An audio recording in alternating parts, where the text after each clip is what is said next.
Winner of 2 prizes at the Cannes Film Festival, master African filmmaker Abderrahmane Sissako's Timbuktu is an urgent piece of socially conscious art, and in the words of the trade paper Variety, confirms the director's status as one of the true humanists of recent cinema. As one critic summarizes it, set in the early days of the jihadist takeover of northern Mali in 2012, the film is a stunningly shot condemnation of intolerance and its annihilation of diversity. Canapé talks with the director about the urgency of making moving images in a world of violent repression. Je pense que l'idée du film a été là dès la prise de Tombouctou par les djihadistes. Parce que lorsqu'on a connu cette ville, Tombouctou c'est une ville extraordinaire, une ville d'échange, une ville multiculturelle, vraiment une ville de la diversité. Et quand ça tout d'un coup s'arrête, parce que tout simplement il faut dire les choses comme elles sont, il y a des gens qui sont venus d'ailleurs, parfois ne parlent même pas la langue locale, ils sont parfois nigérians, ils viennent du nord, algériens, etc. Enfin, un mélange, une sorte de succursale qui s'est composée de gens, des gens qui venaient de Pakistan, donc des Afghans, il y avait tout ça. Et donc quand une ville est ouverte et prise comme ça, de façon violente, et avec une philosophie, avec une vision de l'islam qui n'est pas l'islam, avec une violence, et qu'on est cinéaste, et qu'on sait ça. Et je pense que l'envie de raconter ça, elle s'installe.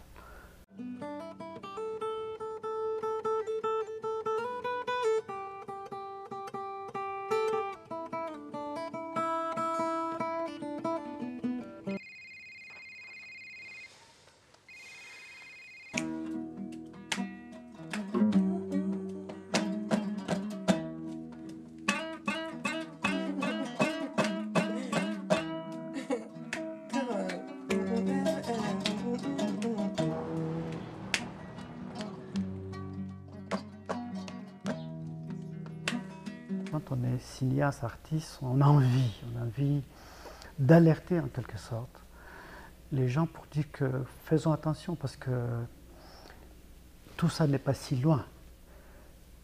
Rien n'est loin en réalité, parce que c'est une philosophie des gens, de gens comme ça, et que leur cible peut être partout.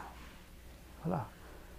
Et c'est ça, donc moi, non seulement en tant que cinéaste, mais aussi, il faut dire les choses comme elles sont, en tant que musulman aussi, parce que être musulman, ça veut dire quoi? Ça veut dire véritablement un musulman, ça veut dire être éduqué dans l'acceptation de l'autre, être éduqué dans la compassion, dans le pardon, dans l'échange, dans la diversité. La foi, toutefois, c'est ça. Sinon, ça n'a pas de sens. Sinon, il n'y a pas d'éveil quand on ne va pas vers l'autre, quand on ne comprend pas l'autre. Ça n'a pas de sens. Et donc, moi j'ai été éduqué dans ça, j'ai été élevé dans ça. Et j'étais frustré depuis combien de temps? Depuis, disons les choses en termes de date, parce qu'on retient depuis le 11 septembre, on n'est plus à l'aise. Voilà, quand on tend un passeport, et quand on voyage, voilà, parce que la peur s'est installée. Voilà. Je ne dirais pas une peur injustifiée, mais la peur s'est installée. Quand l'homme a peur, c'est qu'il y a quelque chose qui s'est passé. Donc c'est ça qu'il faut changer. Et changer ça, c'est le travail de tout un chacun. Au-delà du cinéasme, bon, je fais des films, c'est ça un peu mon métier. Quelqu'un écrit, quelqu'un d'autre chante, etc. Ou tout simplement, en tant que musulman ou pas, je vais dans la rue et je dis, ça c'est pas ma religion. Voilà, il faut qu'il y ait ce sursaut. Donc c'était une question de sursaut. Voilà. Et dont j'ai pris conscience et j'ai voulu faire ce film.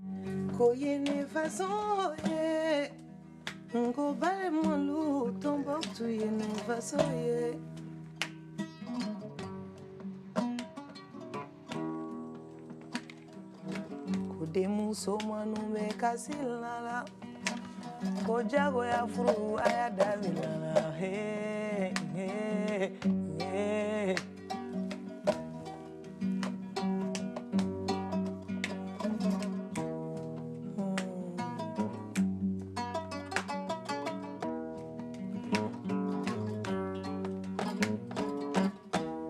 yene façon ye mbalemo kelenya bege dugumina yene façon ye badenya bege dugumina yene façon ye jago ya frute ye dugumina yene façon.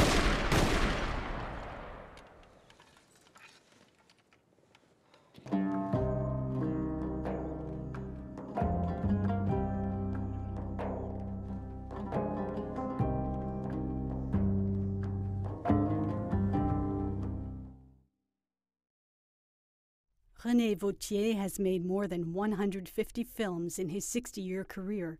An early opponent of colonialism, he was indicted multiple times for his first film, Africa 50, which paints a dark picture of the French occupation in West Africa. Made in 1950, the film remained banned for 40 years. Another gem from the well-known figure of the French cinema of resistance is Techniquement si simple, from the brutal Algerian War of Liberation. Canapé presents a small classic from the archive.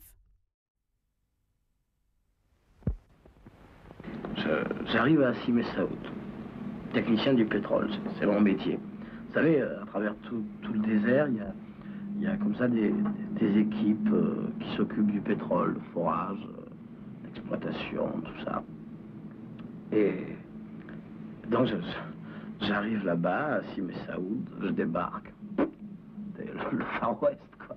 Il y avait des torchères avec des flammes comme ça. Et à part qu'elles font bien sûr 15 mètres de haut, quoi, et que ça brûle tout le temps, jour et nuit, ça s'arrête jamais. Et à Sime Saoud, c'est du sable, bien sûr, c'est le désert. Et là, il y a des baraques en bois sur le sable. Et autour de ces baraques, sur le sable, il y a des arbres. Parce que parfaitement, on a planté des arbres dans le désert qui ont fait ça, bien sûr. Alors, vous comprenez, bien sûr, les Juifs, ils ont des orangeries dans le désert, tout ça. C'est de la rigolade, parce que nous aussi, on l'a, quoi. Je dirais, chaque arbre, ça coûte à peu près, je sais pas, 100 000 francs par an, on m'a dit. Alors, bien sûr, les Arabes, ils peuvent pas se payer ça. Et pourtant, ils auraient pu. Puisque les Juifs, ils peuvent, les Arabes, ils auraient pu aussi. Bien sûr, si les Arabes, ils avaient fait comme les Juifs, si c'était débrouillé, ils pourraient. Rothschild, il a bien trouvé de l'argent pour les Juifs. Alors, si les Arabes étaient allés lui demander bien gentiment à Rothschild de l'argent, vous croyez qu'il n'en aurait pas trouvé, Rothschild? Il en a tellement. C'est évident. Seulement, les Arabes sont des gens qui ne savent pas demander, vous comprenez? Ils ne savent pas. Ces gens-là, ils n'ont pas de tact.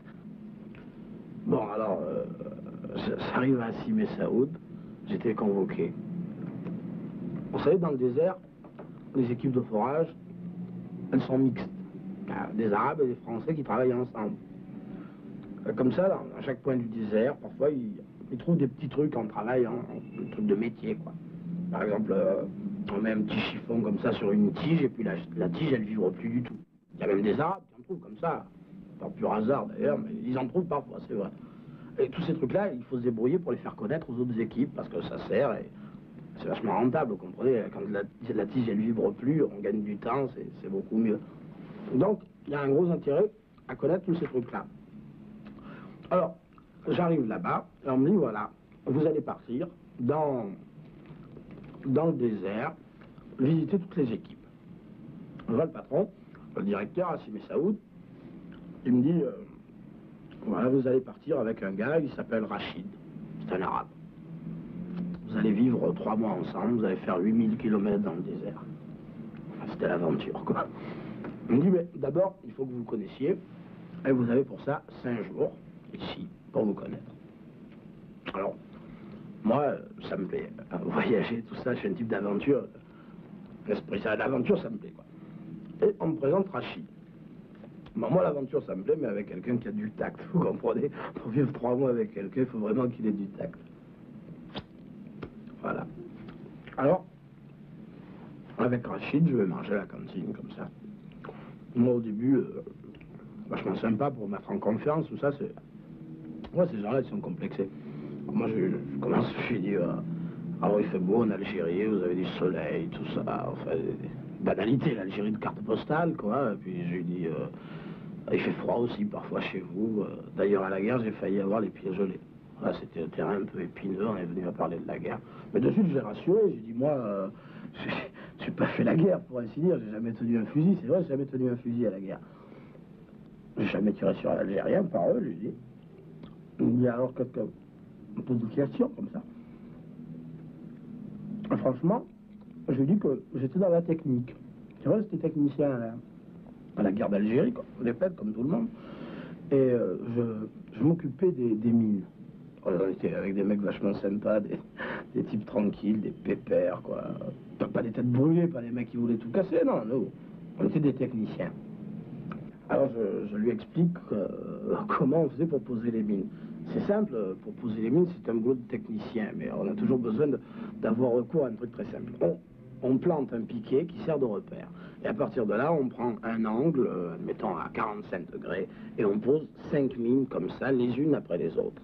Puis on revient dans un angle encore à 45 degrés. Et là, on repose encore 5 mines. Et puis on part dans un autre angle comme ça. Si bien qu'à la fin, on obtient pratiquement un jeu de marelle, quoi. Et alors je lui explique. Mais pour tout ça, bien sûr, il fallait faire des trous. Alors on avait des Arabes qui faisaient les trous, bien sûr, mais les mines, c'est nous qui les placions. On n'était pas fous quand même. Attendez, je bois un peu de vin parce que... Vous en voulez quoi? Ah, c'est bon, c'est du soleil en bouteille. Puis il est bon, celui-là. Du Beaujolais Village, qu'est-ce qu'il est bon. Et je lui dis, on était une bonne équipe, des pères tranquilles, enfin je ne veux pas dire des vieux, non, mais des mecs solides, costauds, qui aimaient la rigolade, on mangeait bien, tout ça. Des gars qui s'étaient dit, entrons dans le génie. Parce que dans le génie, on ne flingue pas les gars, on ne se fait pas flinguer, et puis on est tranquille, quoi. On travaillait 8 heures comme des fonctionnaires, mais sur les 8 heures, on se débrouillait encore pour tirer au cul, quoi. Voilà.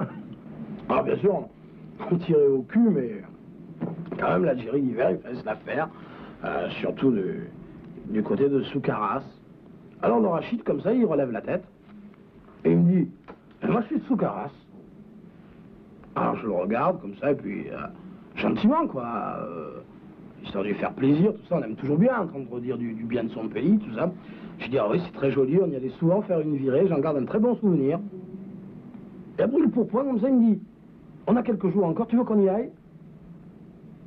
Alors moi, je lui dis, ah oui, ça me ferait plaisir. Alors je dis, oui, d'accord. Et nous voilà partis pour Soukaras. Mais pendant 3 jours, vous savez pas ce qu'il m'a fait? Il m'a fait marcher dans toutes les rues de Soukaras et des villages des villages environnants. Et chaque fois que tous les 100 mètres on rencontrait un gosse à qui manquait une main, un bras, une jambe, il me disait, il a sauté sur une mine. Comme ça. Et puis, il m'a dit, tiens, je vais t'amener manger chez moi, dans ma famille. Alors moi, une famille algérienne, vue de l'intérieur, je ne connaissais pas. Ça m'intéressait, bien sûr. Et il m'amène manger chez lui. Et juste en face de moi, il y avait son petit frère. Et le petit frère, il n'avait plus de main. Alors la mère, elle lui donnait comme ça à manger à la béquée. Il m'a rien dit, il m'a pas regardé, même pas. Mais quand même, je suis pas fou, vous comprenez, faut pas me la faire. Je savais bien qu'il avait sauté sur une mine. Mais ces gens-là, ils ont pas de délicatesse, ils ont pas de tact, vous comprenez? Alors ils me l'ont mis juste en face, comme ça. J'aurais quand même pu le faire manger à la cuisine, je sais pas, moi. Tout ça, c'était pour rappeler l'histoire de la guerre, tout ça. Il se régalait, le gars, c'est tout. Enfin, ils savent pas vivre, moi, j'y peux rien, hein. Et puis, on a continué à marcher, tout ça, et il m'a amené à l'hôpital. Et à l'hôpital, là, il y avait des docteurs, des Cubains et des Bulgares, qui soignaient comme ça des tas de gosses, infirmes, estropiés, tout ça. Et puis on est allé dans les champs. Et dans les champs, là, il y avait des gars qui enlevaient les mines. Et c'était des Algériens et des Russes. Il me dit, tu vois, ce sont des Algériens et des Russes. Ah, moi, ça m'a plu. J'ai dit, ouais, c'est bien, c'est la coopération internationale, quoi. J'ai même cru qu'il allait me présenter aux Algériens, aux Russes et leur dire ah, c'est lui qui a posé les mines. Ouais. Non, quand même, il n'a pas osé, il n'est pas allé jusque-là. Alors, quand vous parlez de vacances et de rencontres, de se connaître, ça me fait bien rigoler, quoi. Et quand on est remonté dans la voiture, j'ai été bien forcé de lui dire quelque chose, puisque lui, il disait rien. Alors, j'ai dit, tu sais, si tu m'en veux pour les gosses qu'on a vus, pour tous ces estropiés, pour toutes les mines, tout ça, il faut aussi que tu en veuilles à ceux qui payaient leurs impôts pour qu'on fasse la guerre, pour qu'on fabrique des mines, à ceux qui votaient pour que la guerre, les militaires ne partent pas, quoi. Je dis, moi, ce que je faisais, c'était simplement un boulot de technicien. Et puis c'est vrai, c'était simplement un boulot de technicien. Il m'a dit, oui, je sais, c'était techniquement si simple. Puis il me regardait pas, il regardait droit devant lui. Alors moi, partir 3 mois dans le désert avec un mec comme ça, non. Non, c'est trop dur pour moi. Heureusement, il y a eu un miracle. Et là, j'exagère pas, il y a eu un miracle. Je suis pas pratiquant, mais je suis croyant. Je crois en Dieu, c'est vrai. Je pratique pas. Mais là, il y a vraiment eu un miracle. En arrivant à Cimé Saoud, j'étais malade, j'avais la colique. À force de boire un eau pourri, là, j'ai eu la colique pendant 3 jours. C'est bien que le Rachid, il est parti sans moi, je sais pas avec qui. Mais il est venu me voir juste avant de partir, et puis il m'a dit, tu sais, je t'en veux pas hein, pour les gosses et pour les mines, tout ça. Ça il aurait pas dû me le dire, il aurait pas dû me montrer des trucs comme ça, vous comprenez? Et alors moi, je sais pas, j'étais outré quand même, parce que il n'avait pas de tact, ce type-là. Ils n'ont pas de tact, ces gens-là, qu'est-ce que vous voulez? Alors moi, j'ai dit, je me suis réfugié encore dans mon truc, je sais pas su quoi lui dire, j'ai dit, bah tu sais, c'était un travail de technicien. Puis il m'a regardé, il m'a dit, Eichmann aussi faisait un travail de technicien. Eichmann, vous connaissez, vous, Eichmann? In a world ravaged by environmental and economic crises, people are forced to migrate. Searching for a better life, they arrive in Europe and they are met with hostility. Part of the collective film Outrage and Rebellion, Sylvain Georges' short film Ils nous tueront tous, They'll Kill Us All, describes a raid on a migrants' camp in Calais.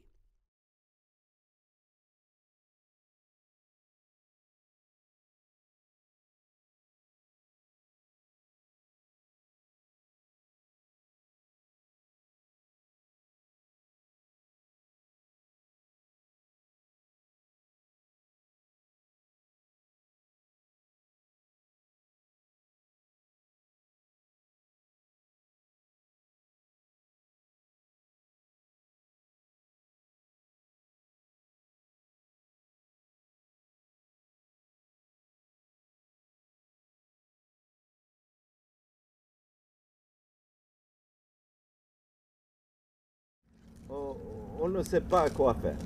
On ne sait pas quoi faire.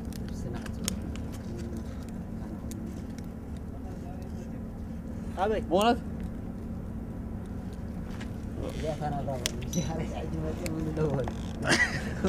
سيدي جاي ساريس سيدي جاي ساريس يعني على امرنا كده بس مع بوليس مع ساريس حجك حب اخر Il a dit, je suis en train de perdre ma vie à courir, à chasser par la police, à chasser par la misère de la faim. Et il y a la police.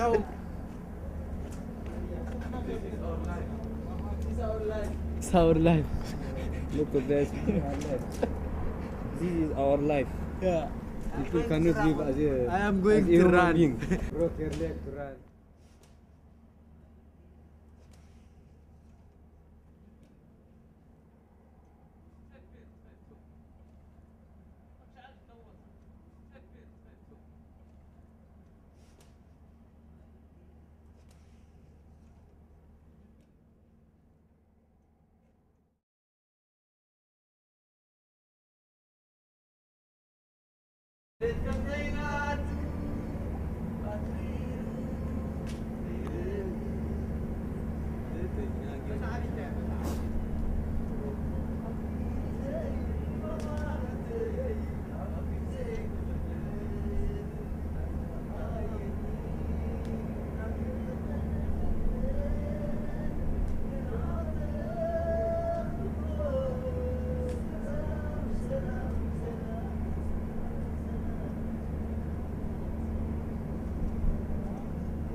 Is he hiding, you know?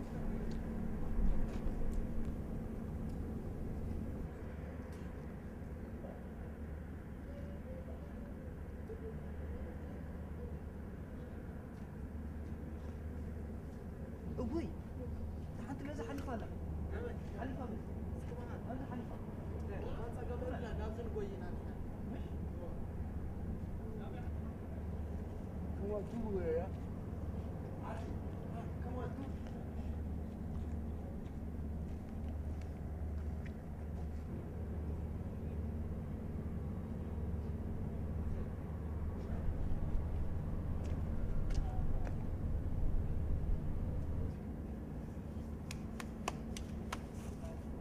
Car का हो रहा है लोग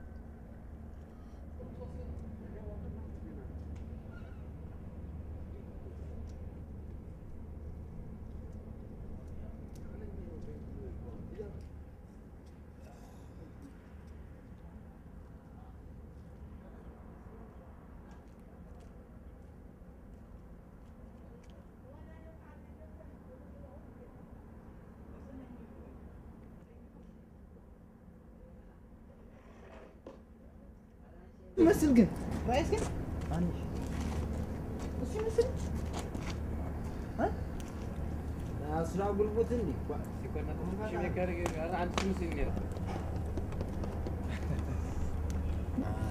It's bad life. Shit life.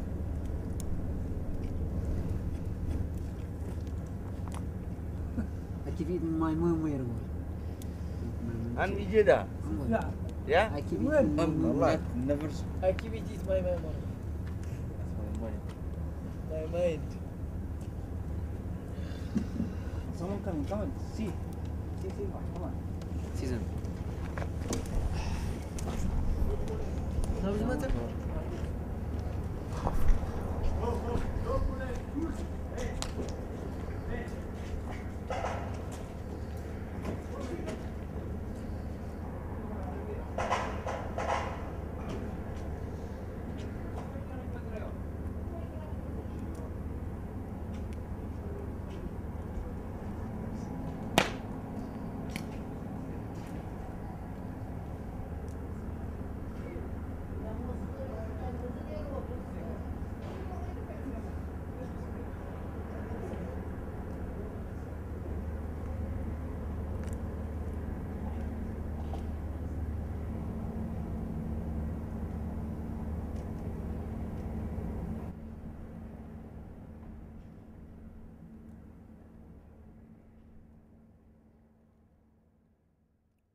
Toi qui n'as jamais rien su, toi qui n'as jamais rien vu.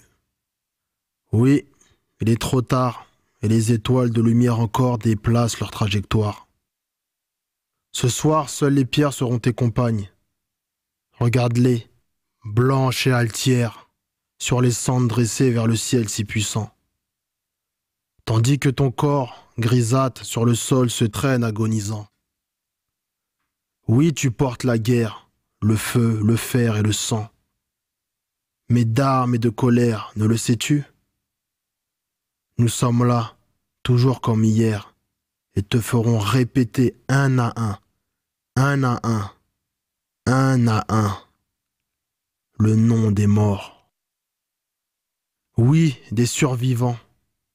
Armes, armes, armes. On te fait la grâce d'écouter un instant ce chant de la plèbe, le chant des ténèbres, qui déchiquette nos poitrines, fait exploser nos os. Tambours et mains de fer, doigts tordus, et fait que nous sommes là en lice, dans des terriers, cavités, orbites creuses, mais debout pourtant, toujours à en crever. À en crever. En crever pour la justice, jusqu'à crever la justice. Armes, armes, armes. Voici le temps venu des guerres ouvertes, de l'œil combattant, car il ne peut y avoir d'amour qu'aveugle. Toi qui ne sais rien, toi qui n'es déjà plus. Toi qui as déjà rendu l'âme et que nous allons, les yeux en cartouchière, les astres dans nos poches, brûler les villes et les châteaux.